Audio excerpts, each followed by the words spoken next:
A long time ago, on a comics page far, far away.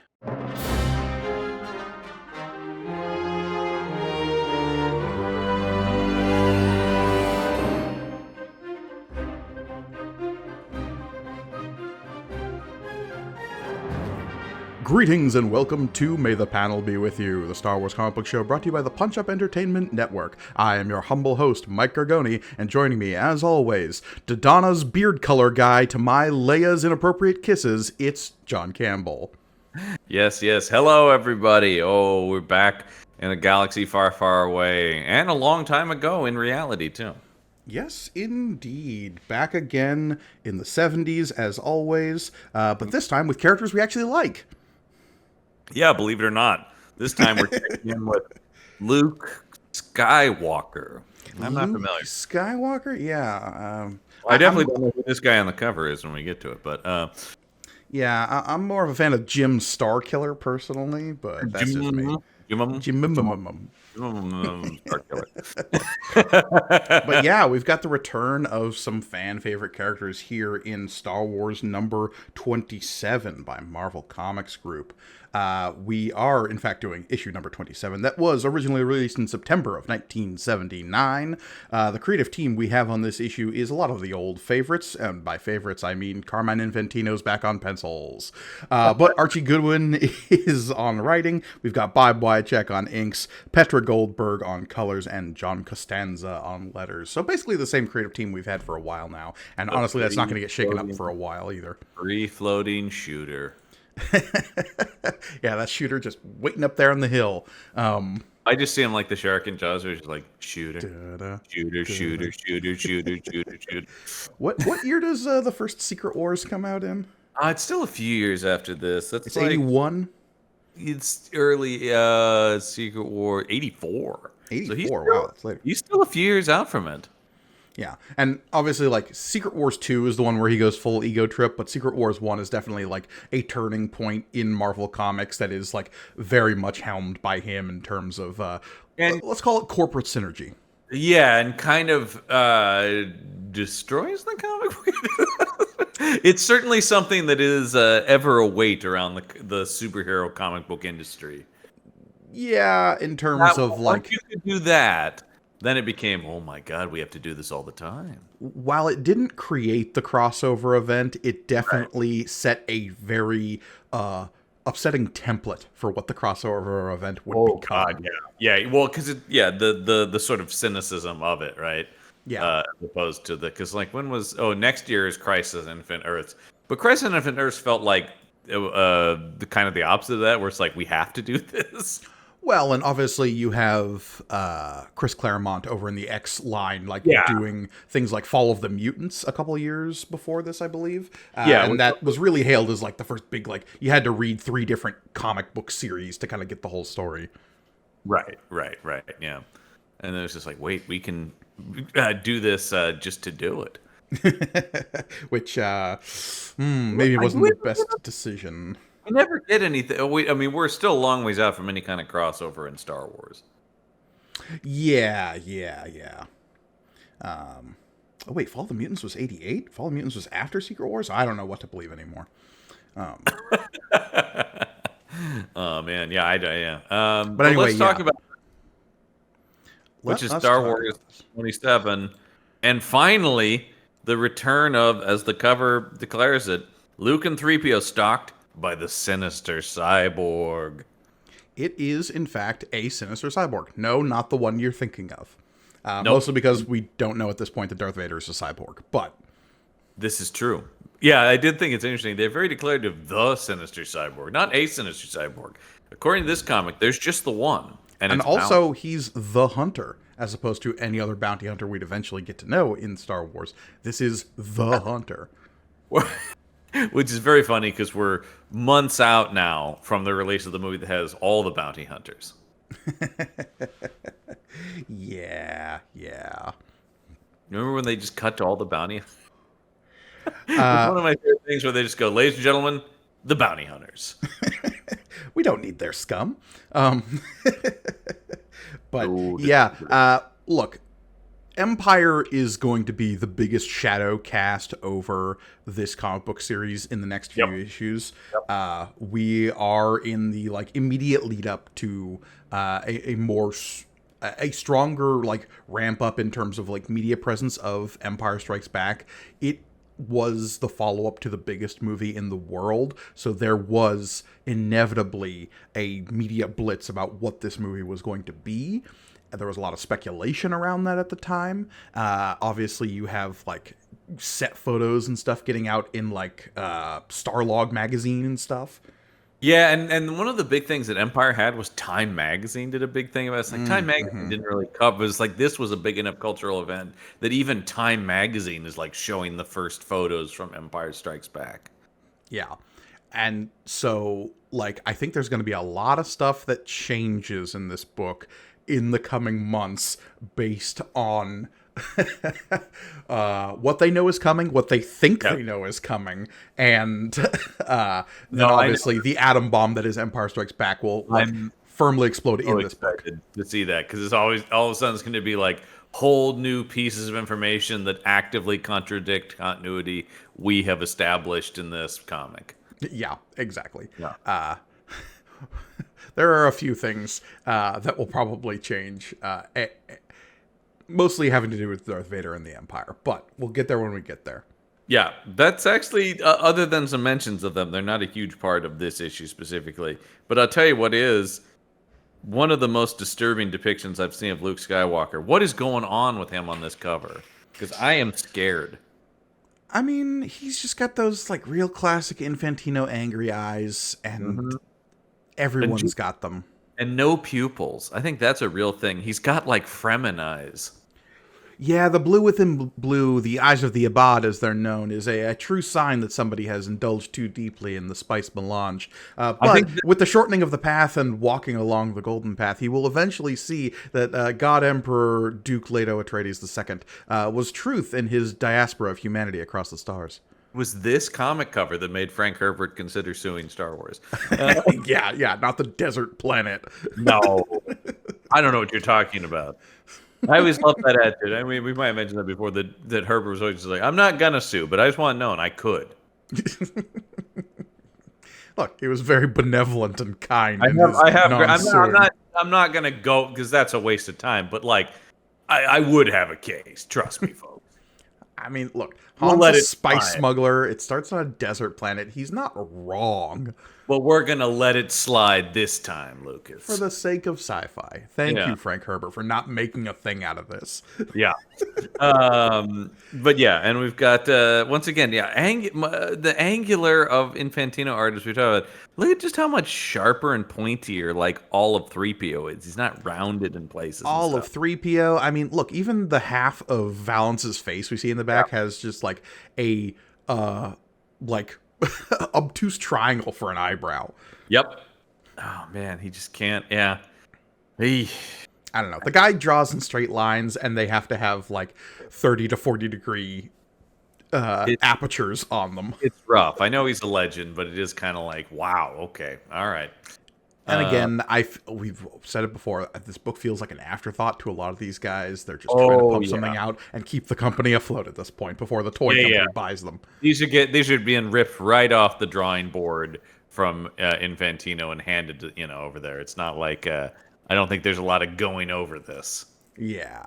Well, look, the colorists and inkers are definitely doing their best because, as we can see on this next page, the colorists are having a field day with all them aliens in the background. Yes. Let's open up the comic here, and that literally starts with murder. Hey, any comic that starts with murder is, I mean, this could easily be the opening to a Punisher comic. 100%. All you have to do is change out a couple elements, and it's no different. Yeah. Get rid of this blaster, put a 45 in his hand, and make all these Italian mob stereotypes, and we're good. Yeah. Honestly, I think the Punisher has even had a costume very similar to this in the late 80s, early 90s. Absolutely. And actually, some issues of the Punisher even have him firing guns that look kind of like this. This just opens with I I love the idea that every single cantina is as bad as the Mos Eisley cantina. That was baseline, John. Like, that one's not even that bad. I just love that, though. Like, In most Outworld cantinas, sudden death is no great novelty. Good Lord. yeah, I will say, in one of the most recent Star Wars games, Jedi Survivor, there's like a whole side quest in that game where you're slowly like building your own cantina and populating it with like weird characters. It's a lot of fun. My greatest regret in that is there's no scene where violence breaks out in the cantina. No, well then it's just not a true Star Wars cantina. Yeah, it's like they're trying to generate a place of peace and positivity. It's terrible. No way. That's not what cantinas are for in Star Wars. No, they're for sudden death. It's no novelty. Yeah. Because even still, you've got this one pink-faced alien being like, what? But everybody else is just like, ugh, God, here we go again. I will say, Infantino has his own little like cast of alien characters. He sure There's does. no horn nose in this background here. No, There's no weird flat face guy. Couldn't sneak those in there. I know. What's he doing? Yeah, I don't know. This feels more like Star Warsy in terms of aliens in the background. It does feel a little bit more Star Warsy, and this guy just getting murked, man. Yeah, well, look, shock and fright quickly follow. That's all we know. His name, as we find out on the next page, is Marco Tyne. Yeah, I don't. This is in classic like comic book tradition of like, let's name the guy who just got murked. Like, who cares? That was Marco Tyne. Wanted in 9 systems for unlicensed slaving. Are any of the readers going to go, oh, Marco Tyne? Oh, son of a bitch. Valance is a real badass if he can kill Marco Tyne. Right. It's not like that one bit in Solo where there's like, oh, you killed Aura Singh, and all of us Star Wars nerds in the audience are going, whoa, you killed Aura Singh. Oh. That long-fingered lady who appeared in one scene of The Phantom Menace, who actually has a very deep and intricate backstory involved in Boba Fett's history. There you go. Yeah. So here comes Valance, looking a lot like Nick Fury. Okay, last time we saw Valance, lest we forget, he had just attempted to hunt Luke Skywalker because of droid racism reasons. That's my favorite thing, is this is like, yeah, he blew up the Death Star. My real problem with him, this son of a bitch is friends with robots. Yes. But in that, like, really sick issue drawn by Walt Simonson, right? That's a big problem here. All right. Yeah, by comparison, it really hurts this issue. Simonson's Valance was so cool. As we talk about, especially when he peeled his face off, looked like a Judge Dredd villain or something like that.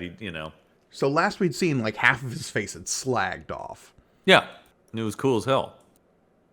Who's Valance's skin guy?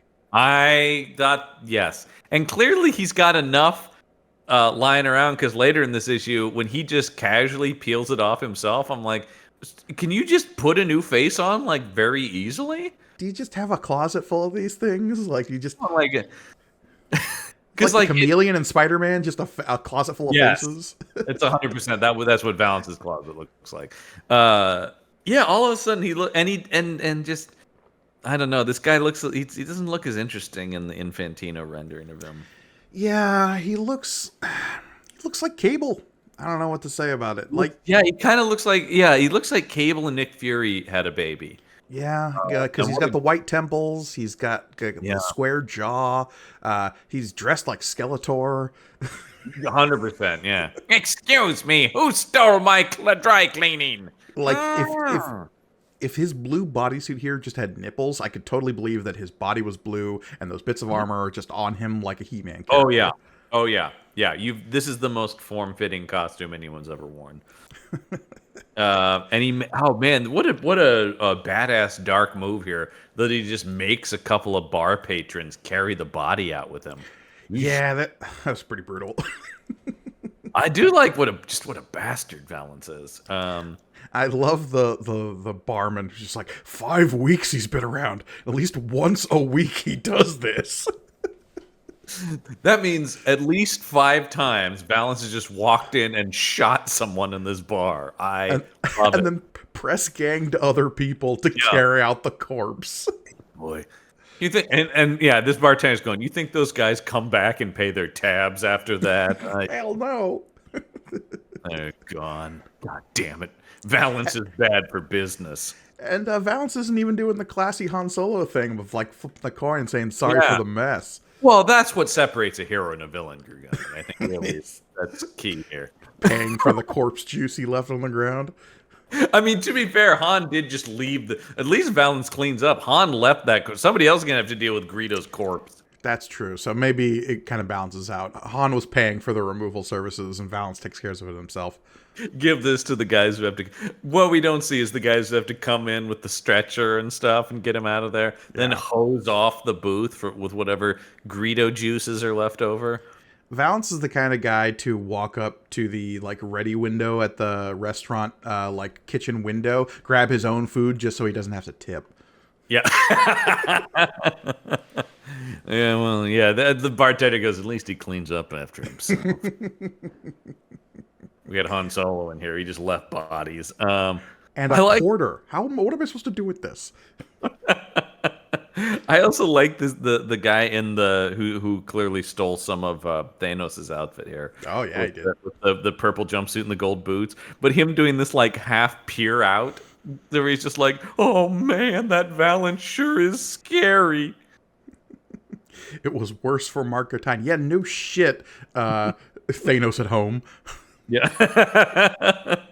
And then we go to the next page where we have to get a full paragraph explaining Valance's backstory for those who missed issue 16. This is what, 27? It's been a while since we've seen him. Yeah. No, it's been a while. And lest we also forget his best friend, Skinker. Yep, Skinker. It's payday. How many, like, weird, sketchy, bald dudes are we going to have in this book? I know. I thought that I'm going like, wait, this isn't the same guy as the last? It's not. It's a new sketchy, bald guy with a weird beard. Oh, God. Why am I blanking on the sketchy, bald dude from the last issue? Oh, God. What was his name? He had a dumb name, too. The car salesman guy? Yeah. Oh, that guy. Oh, he's so dumb. Thode. Thode, that's it. Yeah. Yeah, Thode.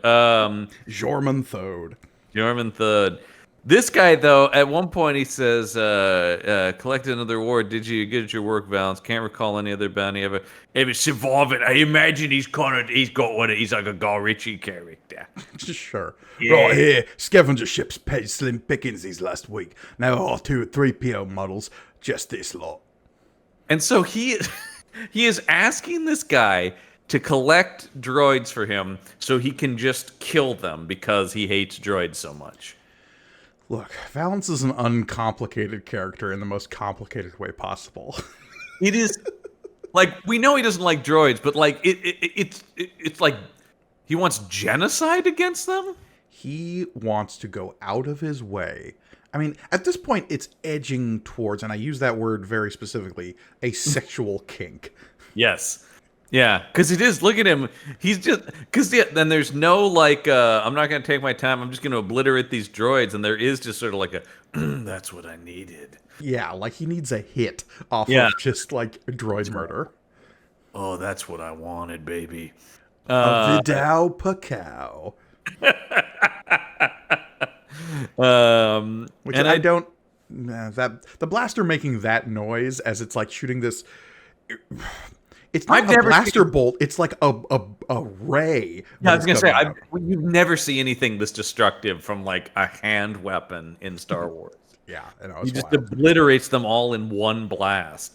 And I like that this guy's just like, well, I don't know, it seems like kind of a waste, but you are paying, so. Yeah. Yes. Yeah, on the next page, he's just like, hey, whatever. You're paying me to grab all these rebuilt droids just so you can blow them up? Well, sure. Okay. I mean, it's pretty weird, but hey, man, as long as your money spends, I'm not going to cross. I am a part of whatever weird fetish you have, but that's all right. Yeah. I'm paying you for more than the machines, Skinker. I can't believe his name's Skinker. What a... Okay. Skinker. And he's talking about he's got his eye out for the rebel lad. The rebel lad who moves around with a 3PO and an R2 unit. Okay. John, Yes. we're a long time ago in a galaxy far, far away. This I am sure. Galaxies, on the whole, are very big places. That's what I've been told. Yes. Yeah. The Star Wars galaxy, Yes. while not fully explored, is still a really big place. Pretty big. Yeah. How many guys out there are rebellious in nature? A younger lad, if you will. Yeah. Yeah. Rolling around with a couple of droids, would you say? Oh, I would say more than a couple.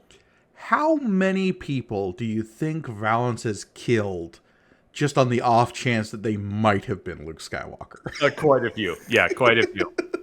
That looks close enough. Yeah, like, if you squint, how many people has Valance murdered? It's probably a lot. That was an R4 unit, not an R2. Oh, whatever. That was just a protocol droid. It wasn't even a 3PO. Close enough. Yeah, and then can I say I love the panel where he's just kicking the already decapitated head of this droid? Like, it's not, he's already killed these droids, but he's still like, no, I'm gonna rough up what's left of them. What do you think Infantino's art direction was here? It's just like, and he really, really, really hates droids. Yeah. In case it's not clear, Carmine, he really hates droids. Go nuts. Yeah. Okay. Why does he hate droids? Because they implicate. There's the whole thing about the self-hatred, right? Yeah. But there's some point in this where they imply he hated droids before that. Don't know. I mean, I could invent something, John. Let's say it's a Clone Wars thing. He had something against clankers. Sure. Yeah. Why not? Yeah, the droids killed his family. Well, yeah, we can just make up things wholesale. I mean, that's better than what this book is doing. Droid did his wife, man. I don't know. Droid stole his wife. You said it was over. Look, when your wife's ex is Mastercom, you have to worry. That's all I'm saying. Because you'll never please a woman like Mastercom. Mastercom. So yeah, I love Valance's like sad walking on the bottom panel here. He's just like kicking dirt, like sad Luigi. No. Yeah. But he's getting back to his ship. He's loading up because he's got a dark secret. What's that dark secret? Well, why doesn't he just peel off a little bit of skin and show the reader? Why does he do that? Like, his face was kind of damaged, right? When we first saw it. Wasn't that the thing? No. I don't know what the deal. No, I'm saying when we first saw him in the. Oh, Simon, yeah. He shot in the face. Right, exactly. That was like a reveal. Here he's just doing it to do it.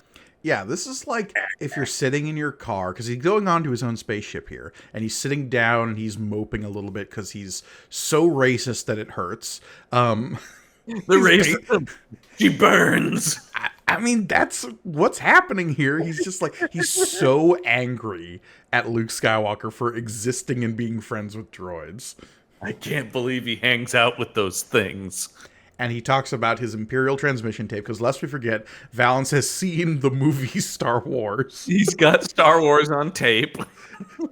Because in his first issue and appearance, we saw that he had seen the Imperial transmission tapes of the Death Star attack, which is basically just the movie Star Wars. Yeah, he had a VHS copy of Star Wars. Yeah. So he's angry that he hasn't found Luke, the hero of the Rebel Alliance. Yeah. He's roaming the galaxy, and meanwhile, while he's brooding and talking to himself, he's just picking at his skin a little bit, and he starts peeling and peeling and peeling like a scab that you just can't stop picking at, and suddenly, whoops, half my face is gone. Uh-oh, I hate when that happens. Thankfully, like Lando's closet full of capes, Valance has a closet full of rubbery faces. If they went and showed him put on another face, I would immediately love this issue so much more. Yeah, so he's just so racist against people who like droids, and he's racist against droids. I don't know. And again, it's like kind of a self-hating thing because he was made into a cyborg because it says, this then is the hunter's secret, his torment, and his shame. Yeah, the man who hates robots is a cyborg. What? It's almost as if all hate it comes from a place of self-termination emotionally. Wow, interesting. It's a deep comic, man. Yeah, well, look, I think some conservative state legislatures could learn a thing or two from Valance. That's all I'm saying. All I'm saying is I am sending this out to a lot of Republican politicians to learn the lesson. Rather than using apps like Covenant Eyes, which is probably going to date this episode, in terms of what's happening in the news right now, they could just look to Valance the Bounty Hunter and learn a couple of lessons. There you go. It was all there, man, in 79, I'm telling you. Yeah. And then cut to deep space. A lone vessel flies its way through the seldom traveled star sector known as the Gordian Reach. And it's Luke and 3PO out on a mission to look up to scope out the Empire's blockade. Yeah, I hate this ship design. It's really bad. Yeah. I don't know what to describe it as other than a sex toy. Yeah, it really has that vibe to it. And I don't use vibe lightly on that. No. And particularly when he's talking later about his maneuverability, I'm like, how? It's so weirdly like shaped and designed. He's flying a brick. Yeah, I'm like, where is this thing? A brick with a dildo attached to it. Yeah, that's really what it looks like. If you're not watching on YouTube, 100% put that in your head. And that's pretty much what it is. And yet he's talking about, God, this thing maneuvers so well. And you're like, I think it would. There it is. Oh, no, it's a battle cruiser that's using that planetoid as cover on the next page. Oh, shit. Why does he have 3PO with him? 3PO is such a detriment to whatever you're doing. And you don't need to communicate with anybody or anything here. Also, it's an Imperial Star Destroyer. Mm-hmm. If you've got any kind of sensors, you'd think you'd be able to detect something like that, regardless of a planetoid in the way. Not when that planetoid is there. It's not like you've got the gas giant of Yavin to cover all of your censored logs or anything. But no, it's just like, whoop, hey, Star Destroyer suddenly out of nowhere. Oh well. And I love that, like, 3PO is a little, like, knows his own shtick at this point when he's like, does this mean we're doomed, sir? Should I do the whole we're doomed bit? Not if this little baby maneuvers as well as the Alliance technos back on Yavin promised it would. Oh God! I mean, I hate everything about that dialogue from Luke. This little baby is a weird line for Luke. Look, man, he comes from a tradition of hot rod drivers on Tatooine. We all know that the Vespa driving street punks of Tatooine have a long, proud tradition of babying their rides. Listen up, Daddy-O. This little baby is ready to go. Mm-hmm. So yeah, they really. Let's go to the next page. Maybe the weirdest pose I've ever seen on 3PO. Is there zero gravity in this cockpit? Well, because, yeah, like, where was he sitting? How is he turned? What is going on here? I don't know. Also, like, why is there a stick shift in the spaceship? Hang on. I gotta put it in third gear. Also, there's 3 stick shifts, and they all seem to be on the same track, so I don't know how that would work. I don't know. This is... Infantino's like, you're giving it more thought than anyone ever did working on it. But yeah, it is just like, I don't know, put some knobs and gears in there. Yeah, look, the cockpit doesn't need to make any spatial sense. We just need these 2 characters present. And, like, the screen is behind them? And then suddenly when we get the reverse shot of, like, straight on 3PO, suddenly Luke is, like, way farther away, or has shrunk. It's tough to say. Because it looks like the cockpit's incredibly cramped here, because once again, they're in the dildo section of the ship.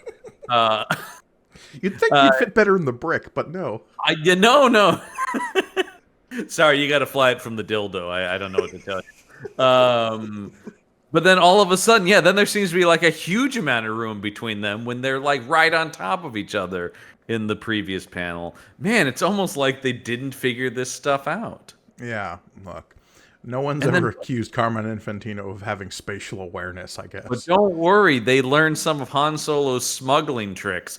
Does every issue now need to mention Han Solo's smuggling tricks? That seems to be the case. Well, he's got like 2, to be fair. Yeah. Number one, run away. Number 2, hide underneath the floorboards. That's pretty much it. I did think here it's like, well, this is actually a smuggling maneuver he will use in Empire because they're going to go into an asteroid field here. That's true. Yeah, there's no Exogorth in this issue, but yeah. No, sadly. Always use more Exogorths.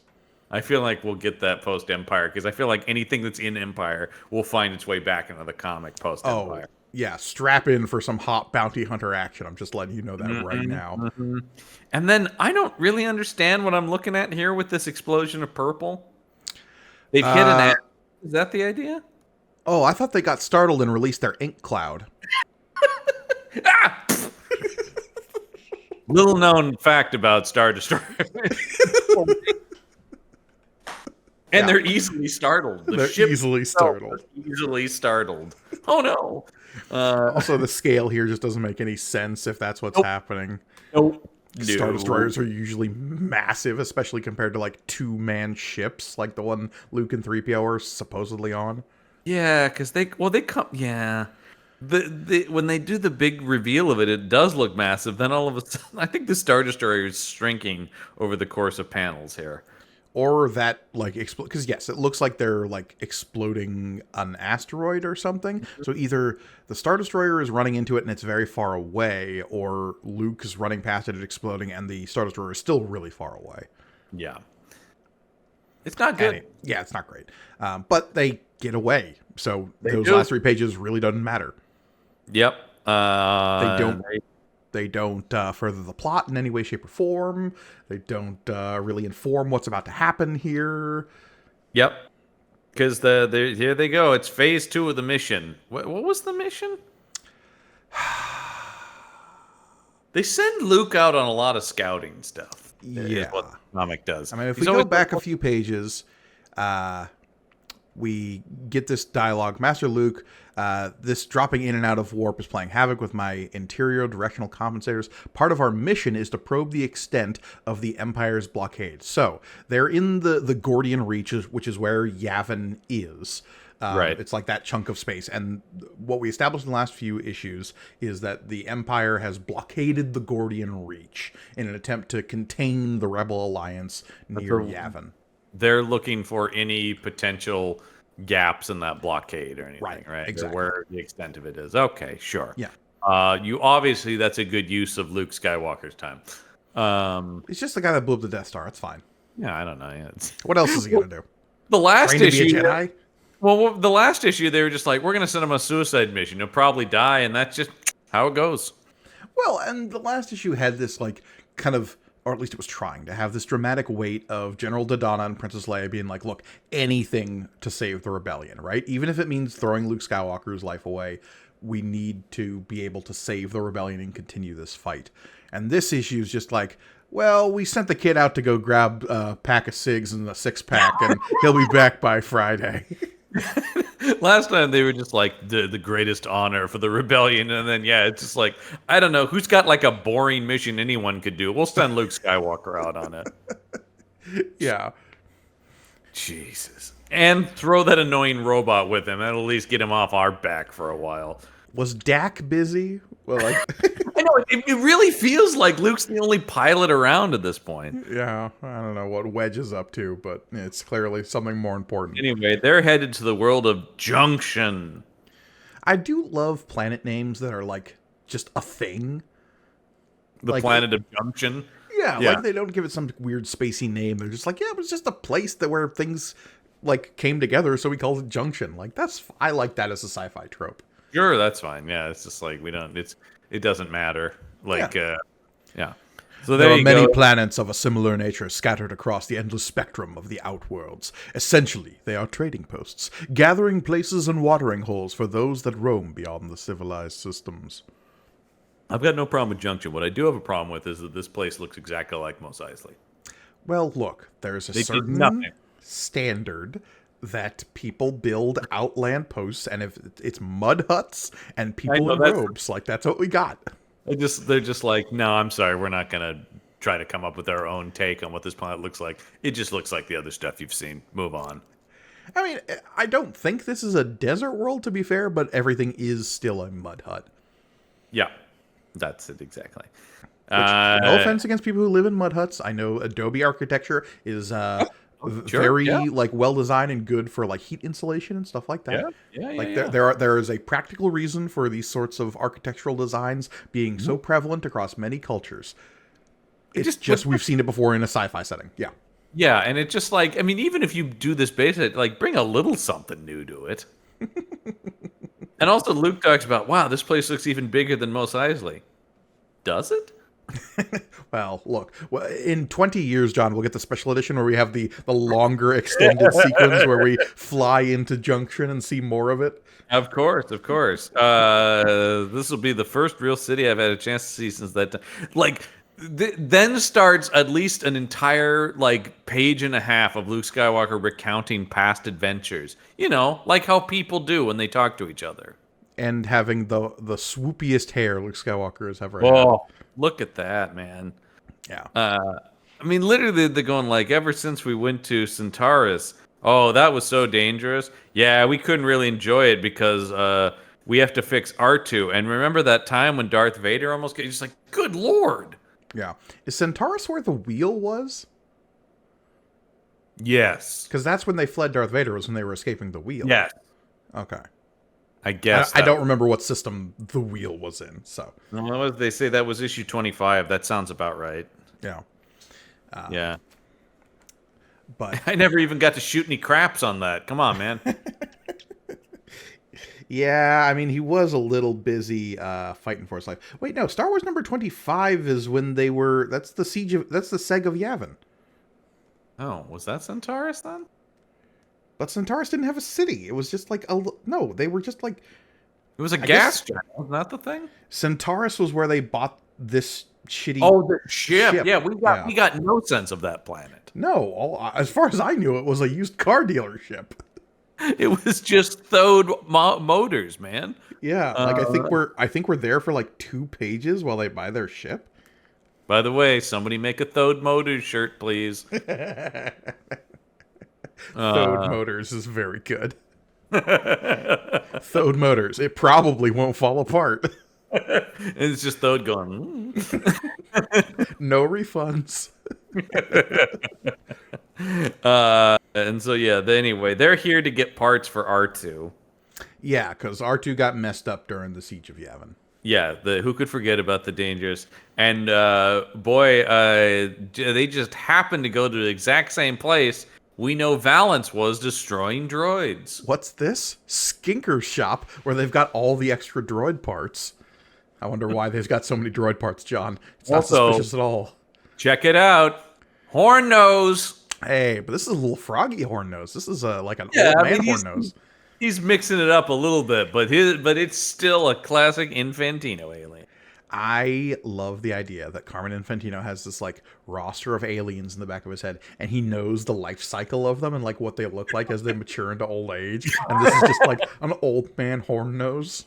Somewhere there's like the evolution of man poster behind him. Yeah. With the aliens and so back there going like, and then they kind of shrink down.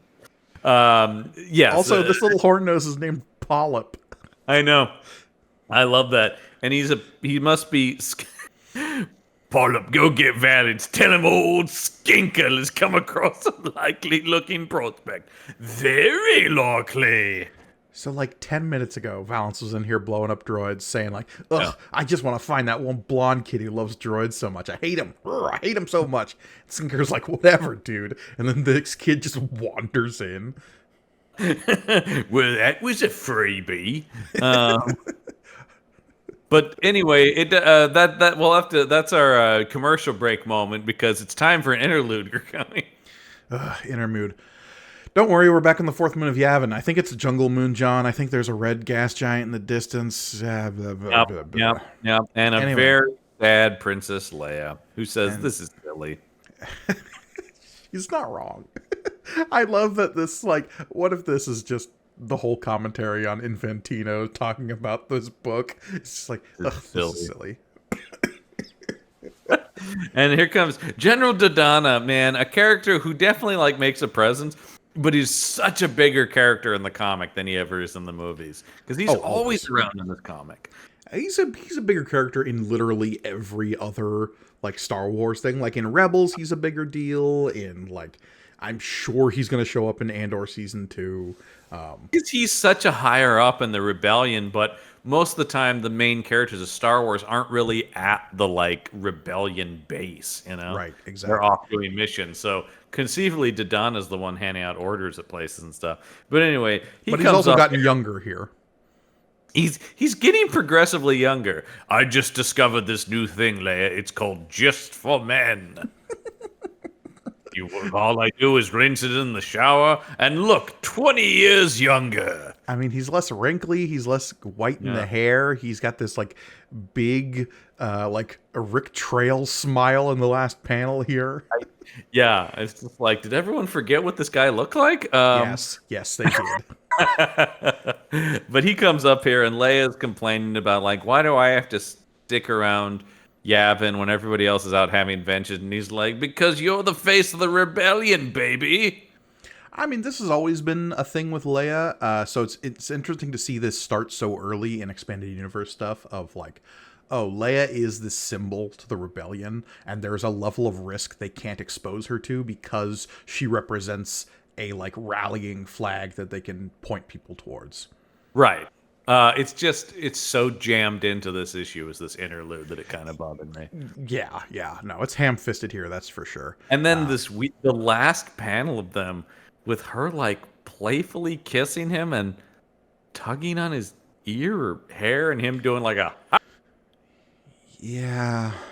What is happening right now? Now let's go inside. This night air makes me talk too much.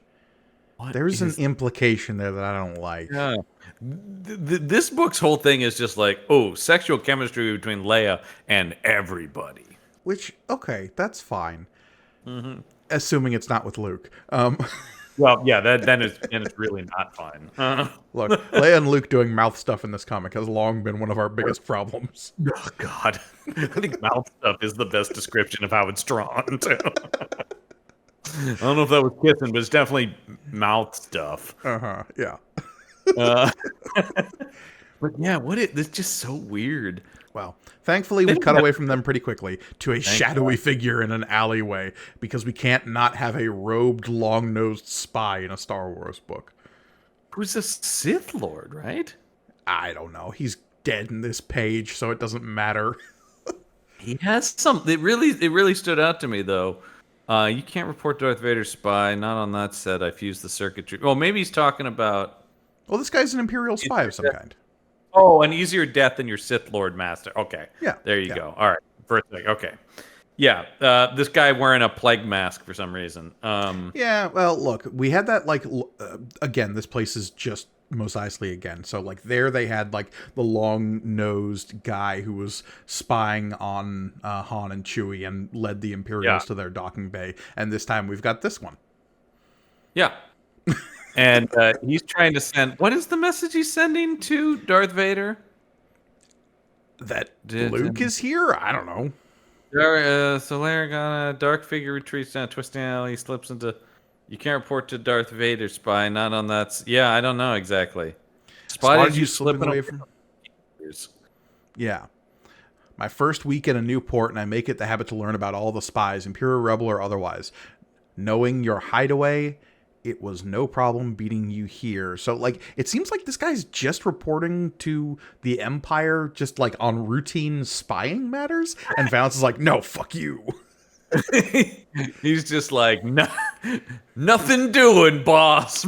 I'll check in next week. Yeah, no, I think it's mostly that this guy is reporting to Darth Vader that he found Luke Skywalker. And Valance is like, only I get to kill Luke Skywalker because he loves droids so much. That's why Darth Vader wants him, right? Yeah. Oh, he blew up something or other, the something star. It doesn't really matter. It's more about the droids, really. So yeah, Valance is killing this guy so that he can't report Luke's location. Meanwhile, Luke is still at Skinker's. I did not expect Skinker to be in the book as much as he is, really. Look, he's the new Chewbacca in this issue, honestly. It's like who people love Skinker, Chewbacca. They're right up there. That's Look, eternal the way debate. Infantino draws him, I'll take Skinker over his Chewbacca any day. And then you've got Luke going, this Skinker character sure is taking his time packing up stuff. Hey, 3PO, do you think we can trust somebody named Skinker? Like, so that implies that while Valance was murdering that guy, Skinker's just like, oh, it's just gonna be a few more minutes while I get this all packed up, boss. Yeah. Meanwhile, he goes and yells at his little horn-nosed buddy. The statement, double blast you, polyp, is amazing. Double blast you. Where's Valance? You said you'd deliver the message. The lad seems more farmer than rebel, but even he could get suspicious. It's just like, look at this fucking dum-dum. Meanwhile, Skinker's just like, he's standing right behind me, isn't he? Yeah, yo, ow! And then Luke pulls out a really weird-looking blaster. Well, yeah, he got something from Flash Gordon all of a sudden. I know. Once again, they have seen the movie. Come on. Oh, actually, no. This is his mom's blaster. Because that's pretty much looks like the one that Padme has at the end of Phantom Menace. You're right. Yeah. And then that was a little pointier, but still. It was a little pointy because she's got, those have the sort of like long needle-like barrels, but the design is basically the same shape. And then, though, it's a Mexican standoff because here comes Valance. I mean, is it a Mexican standoff if one of them just opens fire immediately? He's in my pay, droid lover. Valance, Jesus Christ. Could you slow down for 1 second, dude? And die, droid. Yeah. Inside 3PO, fast! As, they dive away and shut the door? I don't... The goofy, like, silent movie slapstick of 3PO. Look at his leg and, like, his ankle turned here, where he's like, whoop, whoop, whoop, whoop, whoop. I also, just, like, spatial awareness-wise, I don't know where they're diving to or from. I have no idea. And then all of a sudden, we're just in that room on the next page. Yeah, and then the door's being blown open by Valance. Boy and droid tumble into the salvage yard's repair shop. I don't know what that means. I don't really have a sense of this salvage yard. Yeah, that's a big problem with comics of this era, is sometimes the captions do a lot of heavy lifting, trying to explain art that doesn't make a lot of sense visually. Right. Yeah. We're in Skinker's salvage repair shop. Right. We have no real sense of where any of this space is in relation to each other. All we know is that Luke was able to dive from one to the other and close the door behind him all in one panel. Yep. But then it doesn't matter because Valance immediately blows a hole in the door or the wall. I don't know. I've more than blasters at my command, Rebel. What is that he just used? His hand blaster. Yeah, but he said that's more than a blaster. Well, okay. In Star Wars, the term blaster usually refers to actual guns. They very rarely use the word gun. They use blasters as like the phraseology there. Correct. The laser thing he has in his hand is not necessarily a blaster per se. But it does blast. It's super powerful, though. It's not a blaster, but it does do some blasting from time to time. As we can see in the middle panel here, it lets out a quabwam, so I would say it's more of a bwommer. Well, look at that thing, man. I mean, that is extremely powerful. Yeah, I also like that Valance has, like, effectively knocked Luke unconscious in that middle panel when he, like, blows up the wall, and he continues to monologue at Luke's unconscious body. After weeks of waiting, I'm sorry to have it over so quickly. As you and the others have now learned, just a bit too late. Yeah. So, yeah, but it turns out Luke is very much awake because he catches him monologuing. Yeah. Guess again, bounty killer. Bounty killer. And then he busts out his iconic orange lightsaber. Yeah. That also apparently the laser like lines of light that take up the whole room now. Well, John, you see, Luke Skywalker has the power of both God and anime on his side, so that vibe for sure. Yeah, when he lifts up his sword and suddenly the Japanese, like Imperial Japanese flag is burning out of the saber hilt. Mm-hmm. A lightsaber in this day and age? I don't believe it. Once again, this is something, I mean, well, now they have to know to some extent. Like, it's a thing that frequently drives me insane when people talk about the Jedi. It's like, wasn't that like 20 years ago? In this day and age? I guess it would be a little something like if somebody started up their computer and you heard a modem sound. Yeah. It would be like, what? Really? Today? Yeah. But I like this is crazy. I mean, yeah, there are some outdated pieces of And technology then it took me a second to figure out what's happening in the next panel, but he has hit Valance's blaster with the lightsaber and melted it? Well, John, one of the lesser known abilities of the Jedi is the putification, if you will, of blasters when they hit them with their lightsaber, turning them to pudding, if you will. Mm-hmm. Yeah. Because that's what's happening here. I know. Because it took me a second to go, what the hell? Oh, God. Yeah, I thought it was him, like, lopping his arm off. Which I did too, and I thought, Jesus, that's harsh. Yeah. Maybe this will make it easier. And no, but then instead he hits him with the hand blaster, which now apparently is somewhat less forceful than blowing that whole door open, because Luke is able to just deflect it. Or no, it hits the wall, then he'll deflect it very easily. Yeah, it hits the wall behind him, it blows a huge hole in the wall, and then, yeah, he deflects the blast back at his face, and that's what melts him and reveals him to be a cyborg. Cyborg! First you, I'm running low on faces! Valance, you're a Borg. I have a question for you, Joe. Borg, man. Yeah. Is this the first instance of a lightsaber deflecting a blaster bolt back at somebody? At somebody, yes. Yeah. Because all he's doing is blocking it when he's training on the Falcon. Right. He's not actually.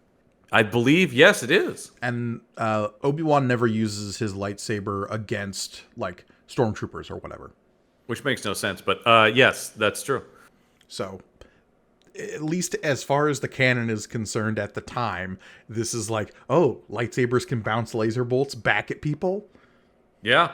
That's a novel concept at this point. Which is, I remember the first time, I remember, maybe not the first time, but like I remember when they started doing that a lot, like in the prequels, I just thought like, God, that's awesome. Yeah. No, of course. It was so cool when they were doing, yeah, you're just like, that's, because it really makes the Jedi seem completely undefeatable in that way. Where you're just because obviously it's an evolution of the samurai thing of like being able to like slice the arrow in half as it's coming at you. Yeah. Or in more extreme cases, slicing the bullet in half as it's coming at you. We gotta be Deadpool to do that. Sure. I'm just saying, like, that is the evolution of the Jedi abilities, right? Is being able to, like, deflect the shot. Absolutely. And then... him with his robot hand shaking his fist at Luke Skywalker. This monologue here doesn't make any goddamn sense. No, it shocks you. Even the rebel who calls robots his friends. I knew it. The whole time I was searching for it. Like, what is this confirming in Valance's head? That's right, pal. You love droids, but you hate cyborgs, huh? We're super gross to you, you racist monster. That's right. You hate me. You hate me because I'm so robotic and weird. Yeah, it almost seems like he's just like, I knew you were just virtue signaling. You don't really love robots, pal. Only the cute ones, huh? In this, like, shocking moment in which a laser blast, which should have killed him, has just revealed that he's a cyborg, Luke is taken aback, understandably, and Valance is interpreting that as just like, of course you hate me for what I really am. Look at you. You can't even look at my gross, drooping face. To the point where on this next page, when he rocks Luke with his extendo arm. I know. It's that awesome. Then he just... Wham! There'll be no reward for you, boy. Not from the Empire. Not since I killed Darth Vader's Imperial spy here. But it's still worth it to remove a droid-loving hypocrite from the galaxy. Now hypocrite to it where it's just like, I hate you as a droid lover, but the fact that you're also maybe disgusted by a cyborg makes you a fucking hypocrite on top of it. You bastard. You sicken me. I sicken me. Everything sickens me. Is he the saddest character in Star Wars? Man. At this point, yeah. Yeah, this is you hesitated, Rebel. You could have sliced me easily as you turned aside that blast. Now it's too late. I have power enough for one lash. Boy, talk about monologuing, literally going, all I've got is one shot. You hear that? When I fire this, it's the last shot I have. Just know that. He's a Dragon Ball Z villain at this point. Yeah. All of the, yeah, really. And then 3PO's right. Bravery isn't part of my programming. This is wildly out of character for 3PO. Hey, you know what I wasn't expecting in this issue? Let's have 3PO talk down the bad guy monologue. Everybody be cool. Just chill out, man. Yeah. And so, yeah, 3PO's basically just like, go ahead and shoot me, but then you'll have nothing to shoot Master Luke. So what are you going to do, buddy? And then that just throws Valance for a fucking loop. Madness. Droids and humans don't behave like this. They don't sacrifice themselves for one another. I've never considered such complex emotions before. Friendship? Like, and then at this point, it makes me think that Valance was using that word wrong this whole time. Like, he thought it meant something else. Yeah. And then he just is instantly like, actually, this is beautiful. Get out of here, you two. Because, yeah, I have to consider my prejudices. 3PO says, perhaps not in your experience, sir. Certainly it's not widely accepted, but perhaps if it were, even being a cyborg might be easier to bear. I didn't know. We know that 3PO can speak almost any language. I did not know about his psychological counseling. What you didn't know, John, is that he can also speak the language of the heart. It seems like that. Enough, robot. Take young Master Skywalker said, take young Master Skywalker. Pick up his lightsaber and get the two of you far from my sight. As he's a cow's a wall, and then just goes and stands in his wall hole. And he really is going like, I gotta rethink my whole life now. Okay. So the whole thing about this character is, I'm gonna kill this kid for loving robots, and then all it takes is one moment where a robot's like, I love him back, and Valance is just like, my whole worldview is thrown into chaos now. I don't even understand. If Valance had ever met Mastercom, his head would explode. I know. What do you do? He would die like Scanners, is what would happen. 100%. He's going out like Ironside, baby. And then, they have this whole exchange here when he talks about, sounds like he might change his mind. Luke's like, I don't think he ever really made up his mind, but let's get out of here. Either way, though, I'm sure we'll be seeing him again. Also, Luke, with the rejoinder, we'll be back on our way to Yavin with supplies for the Alliance and parts to save R2-D2. Wait, was that the mission? That was why they came to our friend, what was it, Junction? Skinker? Oh, I mean, that's why they came to Skinker, but, like, wasn't the mission to, like, scout out the Imperial blockade? Yeah. We forgot about that. Okay. Yeah. Never mind. It doesn't matter. I don't think we've heard the last of Mr. Valance. I'm sure we